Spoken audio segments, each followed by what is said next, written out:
You could do the most incredible things if you have enough reasons. See, reasons will change your whole life. Mr. Schaff said to me, he said, Mr. Rohn, I think you've got plenty of intelligence, you've got plenty of talent, you've got plenty of ability.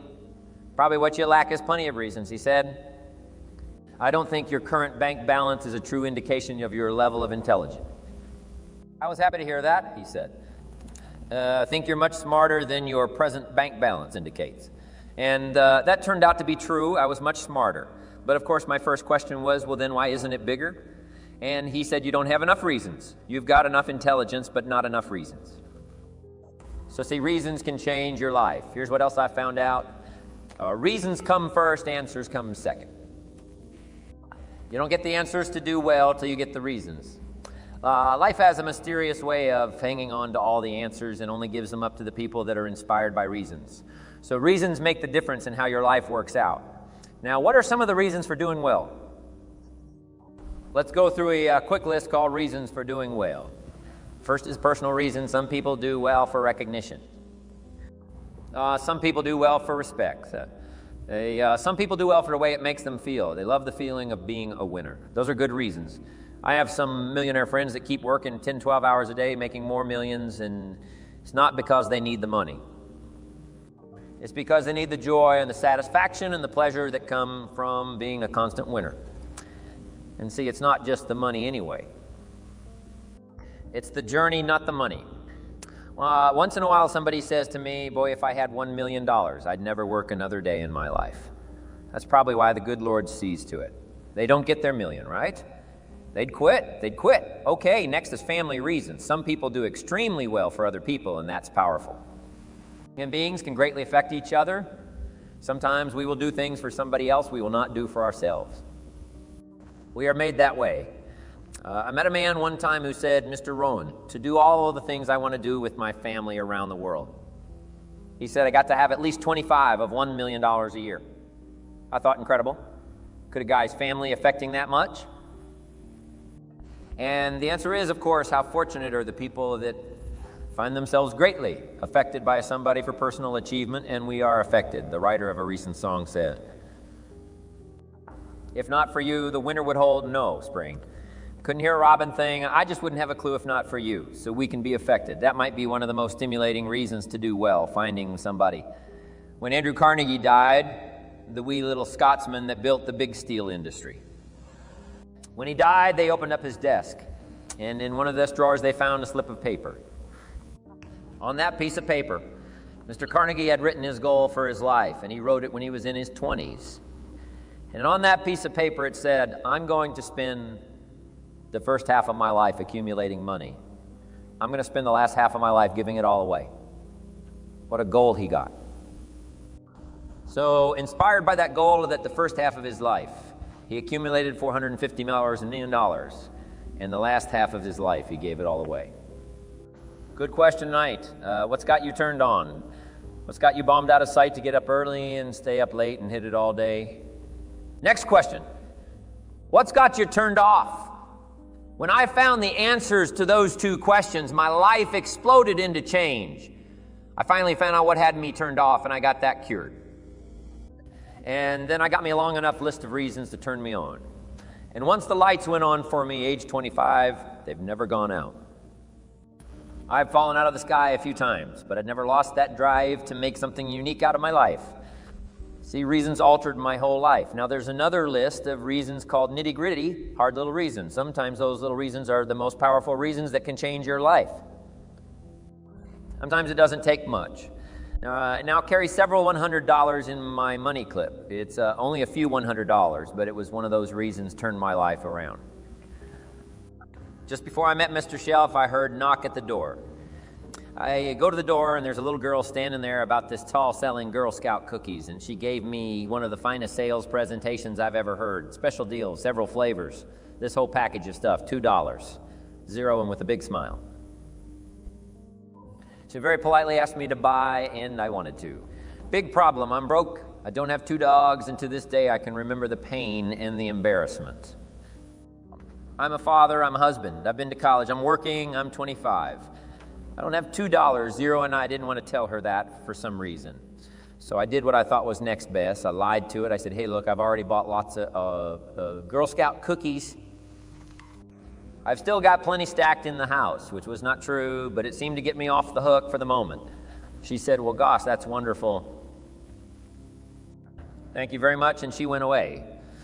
When she left, I closed the door, and that was the day I said to myself, I don't want to live like this anymore. I've had it with lying, and I've had it with being broke. I'm never going to let this happen to me ever again. I promised that day I would work as hard as possible and would always carry plenty. It took me a little while, but now I do. It was one of those reasons.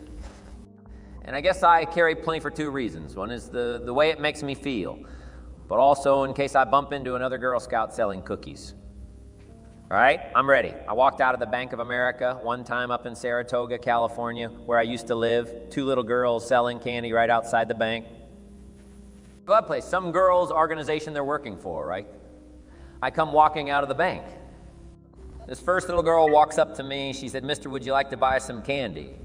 I said, I probably would. What kind is it? She said, it's almond roca. I said, my gosh, that's my favorite. She said, wonderful. I said, how much is it? She said, it's just $2, zero. I thought, incredible. I said, how many boxes of that candy have you got? She said 5, and her little friend was standing there. She was selling candy too. I said, how many boxes have you got? She said, I've got 4. I said, that's 9. I'll take them all. They said, read. She said, yeah, it's my favorite. I've got some friends. I'll pass them around. They got so excited, put all this candy together. I reached in my pocket and gave them the $18. When I've got the candy and they've got the money, the first little girl looks up at me. She says, Mr. Burns, you're really something. How about that? Can you imagine only spending $18? Zero, and have somebody look at you in the face and say you were really something. Now, you know why I carry heavy, right? I'm not going to miss anymore. It was just one of those reasons helped to change my life. One of my nitty-gritty reasons was budget finance. Budget finance used to grind my soul.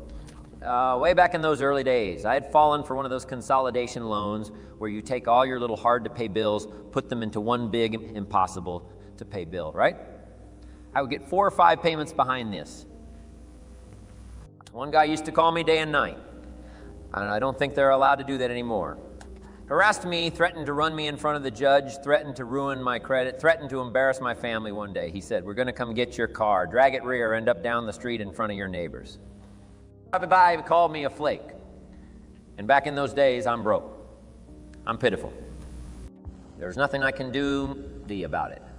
But I never forgot how the guy treated me. And when I met Mr. Show and I got my life started, straightened out, and the money started to flow, that was one of my first projects, budget finance. I poured it on day and night. I finally put all the money together I owed him, which was considerable. I picked a day for the payoff, and when the payoff day. The payoff day came. I put the money in small bills in a big briefcase, and I walked into the budget finance office on Wilshire Boulevard. In Los Angeles, the guy who harassed me so often, his desk was about 3 back. I walked right up to his desk, startled. He wondered what I was doing there. It was the first time I'd been there since I borrowed the money, right? Without saying a word, I opened up this briefcase, dumped this pile of money all over his desk. I said, count it. It's all there. I will never be back. And I turned around and stormed out. Now, that might not be noble, but if you haven't tried it, you've got to one time. So it can be the day that turns your life around. All you need is the reason that turns you on. One of my dear friends, Robert DePue Bobby, used to be a school teacher in Lindsay, olive capital of the world. Bobby taught school several years, got a little weary teaching school one day, decided he wanted to get into sales. So without telling anybody, he just up and quit his job teaching school and jumped into sales when he did. His brother made fun of him, laughed at him, put him down, said, Roberts, lost his mind, had a good job teaching school. Now he thinks he's a sales. He's going to go down the drain, lose everything. Just put him down something fierce. Bobby said, the way my brother acted when he got into sales, he said, that made me so mad I decided to get rich.